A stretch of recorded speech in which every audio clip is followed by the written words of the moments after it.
¿Qué tal? ¿Cómo estás? Gracias por escuchar. ¿Qué tal, Fernanda? Mi nombre, Fernanda Familiar. Arrancamos este periodismo de vida con un tema que a todos nos debe de interesar. Ya sea de manera directa, de manera indirecta, pero absolutamente todos, tú, yo, todos, nos quejamos en algún momento del pago de impuestos. Una de las razones es la cantidad que el Servicio de Administración Tributaria, el SAT, nos dice que debemos pagar por el simple hecho de trabajar y recibir un pago a cambio. Aunque no es el único impuesto que pagamos, todavía le tenemos que sumar el porcentaje proporcional de casi todos los productos y servicios que adquirimos, el famoso impuesto sobre el valor agregado, que es el IVA. La lista de impuestos sigue con la tenencia de los autos, el predial, en el caso de tener una propiedad, claro. Si la vendes, pues también tienes que pagar un impuesto. Si ganas un sorteo, pues pagas impuesto. Ah, no, pero si heredas, también. Si tienes una empresa, si compras un artículo de importación, si compras medicinas, si vas de viaje, todo causa un impuesto. Y antes de continuar con este periodismo de vida, quiero dejar muy claro este tema. Ninguno de nosotros tendríamos una queja alguna de pagar impuestos si estos se notan. Hay países como Alemania donde tú pagas el 60 y tantos % de tu ingreso, pero tienes escuelas extraordinarias gratuitas. Tienes todo el tema de salud gratuito. Tienes extraordinarias calles. Tienes seguridad. Tienes alumbrado. Tienes protección de la policía. Ah, no, pues que me quiten el 65 si eso es lo que va a hacer como consecuencia. Porque entonces no me va a costar, pero lo noto. Yo no quiero en este periodismo de vida desanimar a nadie, pero sí poner las cartas ahora sí que sobre la mesa y entender, todos los ciudadanos tenemos obligaciones que cumplir y cosas y derechos que exigir. Pero si no se nota, ¿cuánto pagamos? Quiero que veamos las calles, quiero que veamos la seguridad, quiero que veamos la calidad del estudio, quiero que veamos el tema médico y entonces sí, pues vamos a hacer un berrinche, ¿no? Entonces, fuera de eso, lo que quiero es hoy en el programa explicarles el tema también histórico del asunto del impuesto y ver dónde vamos a estar parados de aquí en adelante en el tema del SAT, en el Servicio de Administración Tributaria, qué se está sugiriendo y hacia dónde vamos para entenderlo. Entonces, insisto, la lista de impuestos sigue con todo. La tenencia que se puso para los Juegos Olímpicos, la seguimos pagando. Bueno, en ciertos lugares, hay otros que han revocado ese cobro. En más de una ocasión, nosotros como adultos nos preguntamos, a ver, ¿por qué le tengo que pagar dinero al gobierno para que me deje vivir en mi país? ¿O por qué le tengo que pagar al SAT por dejarme trabajar o darle parte de mi sueldo? Vamos empezando por entender qué es un impuesto. Y aquí es muy importante señalar que solemos utilizar las palabras impuesto y tributo como sinónimos y no son lo mismo. La Real Academia Española dice, el impuesto es un tributo que se exige en función de la capacidad económica de los obligados a su pago. El tributo, a la vez, es una obligación monetaria establecida por la ley que el destino, digamos, de ese dinero es someterlo o mantener el mantenimiento, básicamente. Todos quienes vivimos en una casa tenemos un mantenimiento, ¿estamos? Entonces, con este tributo se sostienen todas las cargas públicas, ¿estamos? Históricamente todas las civilizaciones antiguas intentaron satisfacer pues a sus dioses con fantásticos tributos. Por ejemplo, en el Génesis, José invita al pueblo de Israel para dar la quinta parte de todos sus frutos al faraón. También existen registros del Antiguo Egipto, donde, por ejemplo, se describen los viajes que hace el faraón por su territorio para recolectar impuestos cada 2 años.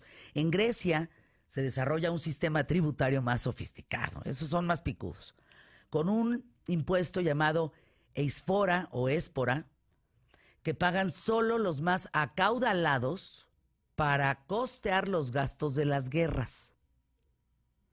Porque sí importa la diferencia, que los pague, fíjense, que el impuesto lo pague quien no tiene o que el impuesto lo pague quien más tiene. Sí cambia, ¿eh? En el Imperio Romano, por ejemplo, los primeros impuestos que se cobran son los derechos aduanales, llamados portorium. El tesoro público recibe el nombre de aerarium y precisamente de este viene el famoso erario que se acumula a partir de la recaudación de impuestos. Llega la Edad Media, la mayoría de los impuestos desaparecen y ahí viene el tema, son sustituidos por contribuciones en especie y trabajo, aunque se conservan algunos. Por ejemplo, tránsito de pasajeros, pagan un impuesto. Mercancías, ferias y mercados pagan un impuesto. Ahora vámonos a México. Esto es bien interesante. La primera referencia sobre los impuestos aparece en el Códice Azteca, con el rey Azcapotzalco, que pide tributo a cambio de beneficios en su comunidad. Solo que en lugar de llamarse tributo, se llama tequiamal. Los primeros recaudadores son los llamados calpixquec, que significa llevar una vara en una mano, ¿sí? Llevan una vara y en otra llevan un abanico. Y los tributos son variados, es decir, unos con guerra y otros religiosos. Para los pueblos sometidos hay 2 tributos. Uno es en especie y otro es mercancía. Los servicios especiales, algo que después Hernán Cortés adopta, por cierto, como un sistema tributario, solo que cambian, por ejemplo, flores, animales por piedras y joyas. Que miren, no dista mucho de la actualidad, ¿eh? Hay algunos artistas, por ejemplo, unos pintores, algunos, que en lugar de pagar el impuesto con dinero, le pagan el impuesto con obra de arte al gobierno. Y entonces así el gobierno también se puede hacer de una colección muy interesante que luego no sabemos en casa de quién aparece, pero bueno, básicamente eso sucede. Continuamos. Una de las primeras cosas que hace Cortés en México es elaborar una relación de documentos fiscales. Nombra a un ministro, a un tesorero y a varios contadores encargados de la recaudación y custodia del llamado Quinto Real. 1573 se implementa la alcábala, que es el equivalente a nuestro IVA. Después se crea un peaje por derecho de paso. Y ahí surge un sistema judicial fiscal llamado diezmo minero, en el que los indígenas pagan con trabajo en minas. 1810, el sistema fiscal se complementa con el arancel para el control de las aduanas marítimas. Y son estas las primeras tarifas de importación que se cobran en México. Pero lo más increíble llega con el gobierno del general, acuérdense, Antonio López de Santana. ¿Ustedes se acuerdan, los mexicanos de entonces, por qué pagaban impuestos? Establece este señor Santana el cobro de $1 por cada puerta que tengas en tu casa.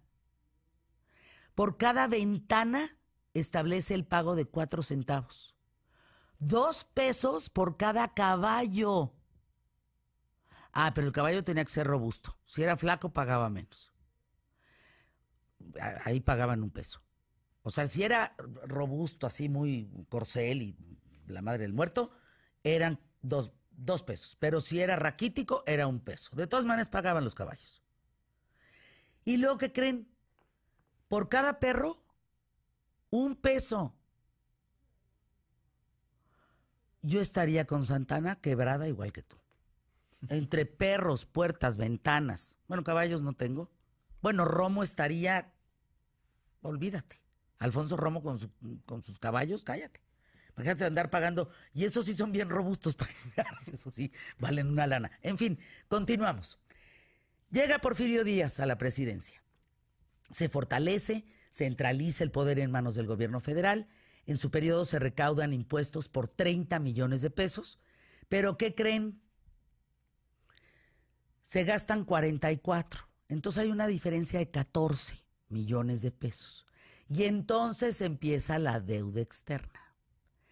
Viene la Revolución Mexicana, no se pagan impuestos. Y entre 1917 y el 35 se implementan nuevos tributos como los servicios por el uso del ferrocarril, por ejemplo, por la explotación del petróleo, derivados. Pero ahí viene otro tema. El consumo de luz, teléfono, timbres, botellas cerradas, avisos y anuncios también pagan impuestos. Al mismo tiempo, se incrementa el impuesto sobre la renta, el del consumo de la gasolina, pero por increíble que parezca, pues ahora gracias a estos pagos se logran beneficios como el registro civil, el retiro por edad avanzada con pensión, etcétera, etcétera, etcétera. Es entonces cuando se incrementan los impuestos sobre productos nocivos para la salud y artículos de lujo como los refrescos, como los maquillajes, como los coches, como los cigarros, por ejemplo, el alcohol. Hoy en día el gobierno tiene leyes fiscales que permiten disponer de los recursos para construir obras públicas y dar servicios a la sociedad. Lo cierto es que gracias a los impuestos se pueden hacer escuelas, hospitales, caminos, servicios públicos, pero pues falta que sea este tema equitativo, porque hay que ver cuántos sí pagamos impuestos en México y cuántos no. Yo te pregunto en este periodismo de vida, a ti que me escuchas, ¿sabes cuánto dinero pagas en impuestos? ¿Los pagas? ¿Estás en la economía informal, que así se llama cuando no pagas impuestos? ¿Sientes que lo que pagas es justo? ¿Consideras que se le da buen uso a ese dinero o no? Yo considero que pago mis impuestos, que no veo reflejados mis impuestos de ninguna manera. O sea, es decir, no en las formas que me gustaría, insisto, en función de la educación, de la salud y de la seguridad en mi país. Nada más.